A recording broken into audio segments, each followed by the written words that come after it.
अस्सलाम वालेकुम नाज़रीन ख़वातीन हज़रात, गोल्ड रेट इन पाकिस्तान में खुशामदीद। और अभी आपको बताएं कि सोने की कीमतें मुसलसल आसमान से बातें करने लगी।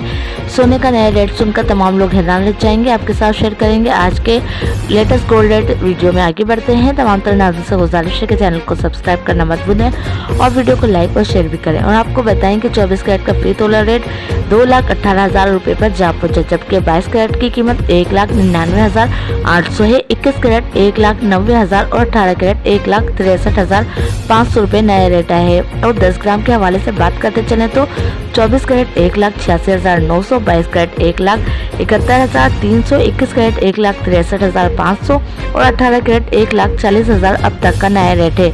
अगले चंद रोज के दौरान सोने की कीमतों में होगा इजाफा या कमी, इसके मुतालिक आपको नई अपडेट फराहम करेंगे ग्लोब न्यूज चैनल पर। फिलहाल माहिरीन का ये कहना है कि सोने की कीमतें 2,25,000 तक जाने का इम्कान है, लिहाजा सोने की खरीदारी करने वाले अभी सोना मत खरीदें।